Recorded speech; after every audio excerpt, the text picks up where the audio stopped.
The cameras were already rolling, but she hadn't even spoken yet. Inside the U.S. Capitol, the hearing room was packed wall-to-wall, journalists in the rafters, aides tapping frantically on phones, microphones blinking red. It wasn't just another day in Congress, it was theater, power theater. And Jasmine Crockett had just entered through the side door. No one stood, no hand was extended. An aide motioned silently to the last chair at the far end of the table, a seat so distant from the central mic it felt more like exile than assignment. Her nameplate was wrong, one letter off, but everyone knew in this room details mattered.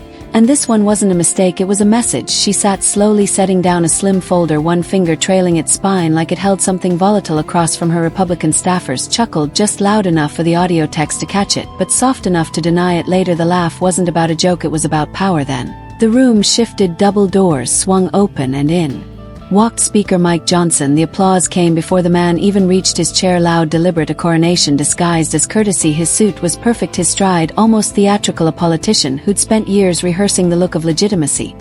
He didn't look at Jasmine. He didn't have to. The room did that for him. "This is my chamber, you're lucky. They let you sit." As the clapping subsided, the chairman turned to Jasmine. "You may proceed." "Congresswoman Crockett," she leaned in, eyes calm, voice steady. "Mr. Chairman, regarding the review of Section 4, that was as far as she got." Bang! Mike Johnson's gavel hit the desk, not to restore order but to send a message. "Hold it," he said sharply. "Before the gentleman from Texas gives us another tick-tock moment, let's remember this is a hearing, not a content farm." The Republican side chuckled in unison, rehearsed, coordinated. Cutting. Johnson smirked. "We're here to discuss appropriations, not hashtags. What we need are lawmakers who understand the federal ledger, not influencers playing dress-up with budget binders." He didn't use her name.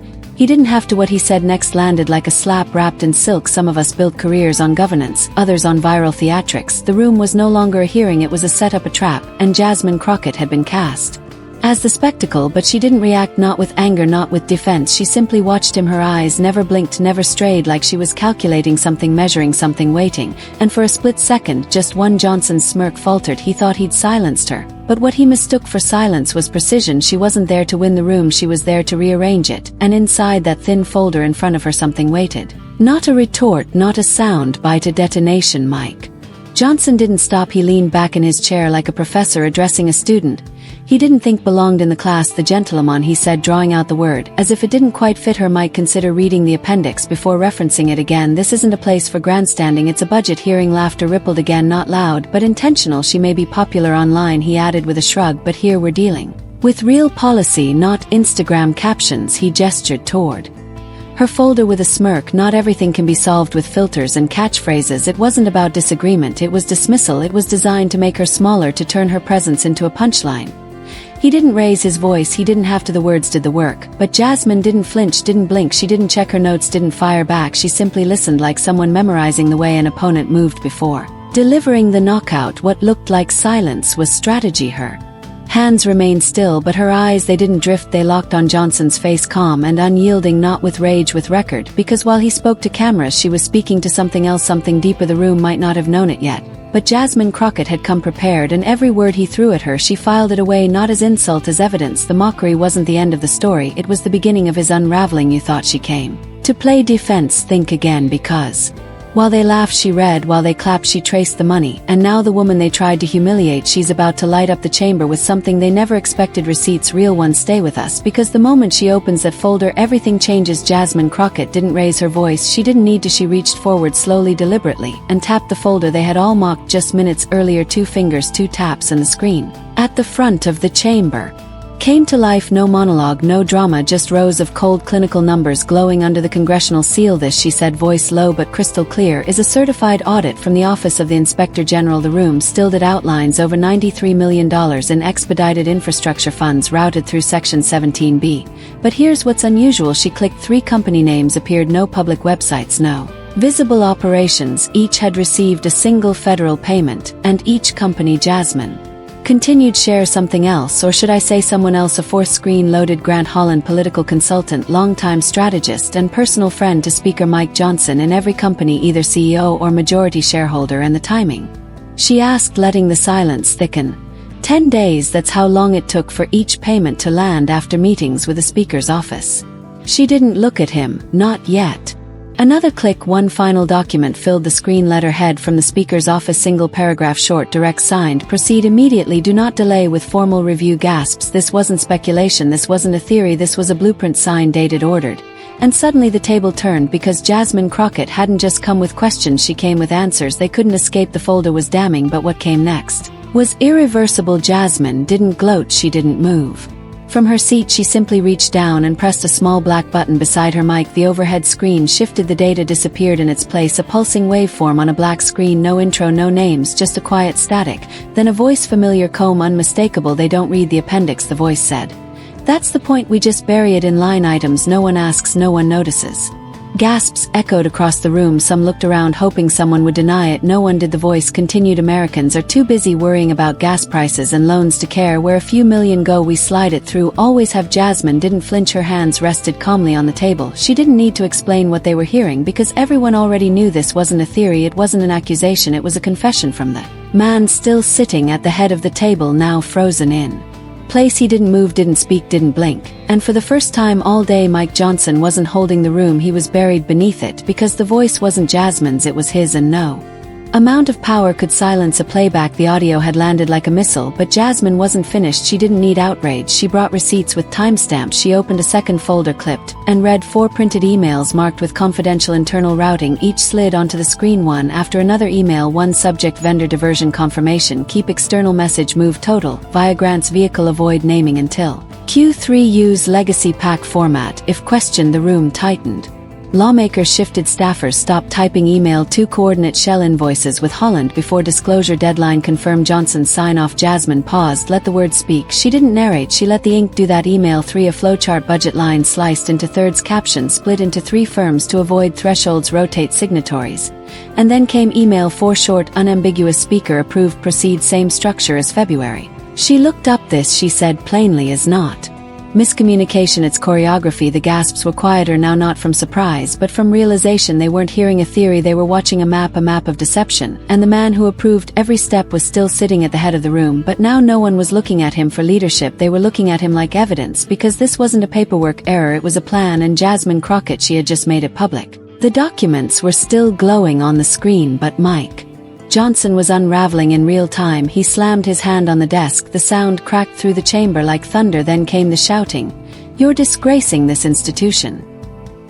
He barked, finger pointed straight at Jasmine. This isn't oversight, it's sabotage, a stunt, a political ambush. The volume rose, the mask dropped. You are a danger to this chamber, Congresswoman, a danger to truth. But he didn't get to finish, because Jasmine Crockett leaned forward, calm as ever, and asked one simple question, Mr. Speaker, are you calling the truth garbage? Her voice didn't rise, her tone didn't shift, but the words struck like a blade. Clean, surgical. Johnson froze. For the first time all day he had nothing, no rebuttal, no deflection, no applause to hide behind, just silence, the kind that doesn't feel quiet, it feels heavy, because that one sentence, it was more than a question, it was a mirror, and Mike Johnson couldn't look into it. His jaw tightened. But no sound came. The Speaker of the House, the man who opened with insults, wielded titles like shields, and tried to bury a congresswoman under protocol, was now drowning in his own silence. And Jasmine, she didn't smile, she didn't blink, she just waited, because some collapses don't start with explosions, they start with a man running out of lies. The room had frozen, but one man was still breathing differently. From the far left bench, Representative Caleb Rose stood, no gestures, no hesitation, just presence. Known for his independence, a man who rarely spoke unless the moment demanded it. And this moment he didn't look to his colleagues, he didn't ask permission, he looked straight ahead and spoke. Mr. Chairman, he said calmly, voice like a gavel falling through silence, I am formally calling for an immediate ethics investigation into the conduct of Speaker Mike Johnson. Gasps, pens dropped, phones raised. The chamber didn't stir, it snapped. It wasn't just what he said, it was who said it. Not a partisan rival, not a firebrand, but a man known for restraint. Up in the press gallery, the dam broke. Click, click, click. Headlines began writing themselves. Madare number, Speaker exposed, trended within minutes, and outside the Capitol the story hit the streets, not with outrage, with clarity. Teachers, veterans, nurses, students, they gathered not in protest, but in purpose. Some held signs quoting Jasmine word for word. Truth is not garbage. Cable news split to live feeds. Anchors leaned in, editorial boards scrambled to issue statements. It wasn't just a call for accountability anymore, it was a national reckoning. And in that moment it became clear Jasmine Crockett hadn't just silenced power, she had woken the people it tried to ignore. She could have run To the cameras she could have claimed victory. She didn't. Jasmine Crockett walked out of that hearing room the same way she walked in, with calm, with focus, and without a script. Reporters flooded the hallway. Television producers called non-stop. 3 major networks offered her prime-time interviews that same night. She declined them all, not because she was avoiding the spotlight, but because she knew what that hearing was really about. I didn't come here to be famous, she told her staff. Quietly, I came here to work. No podium, no performative tweets, no brand rollout. Instead, Jasmine headed straight back to her office, sleeves still rolled, folder still in hand. By the time her name hit the top of trending searches in America, she was already drafting oversight legislation. And that's why the country listened, because while the headlines shouted her name, she whispered something louder: discipline. She didn't turn her moment into a movement. The people did. Artists began sketching her in grayscale, standing tall beside burning gavels and broken red tape. Professors replayed her cross-examination in classrooms. Veterans said she reminded them of real leadership, the kind that doesn't talk over others, it outlasts them. She didn't roar, she didn't demand applause, she didn't ask for power, she earned it. And in a world addicted to noise, her silence became a symbol not of absence, but of control. Jasmine Crockett didn't ask to be a symbol. She didn't come to perform, she came prepared. No entourage, no slogan, just a folder and the truth, and that somehow was revolutionary. She didn't explode, she didn't beg for airtime, she simply walked into a rigged room and refused to play by its rules, not with volume, with evidence, not with applause, with discipline. She didn't raise her voice, she raised the bar. And in doing so she gave the rest of us something we haven't had in far too long, a reason to believe that integrity still matters. Because what Jasmine proved inside that hearing wasn't just that power can be confronted, it's that power collapses when you shine enough light on it. But here's the truth: this moment cannot belong to her alone, it belongs to all of us who watched, who nodded, who whispered, finally.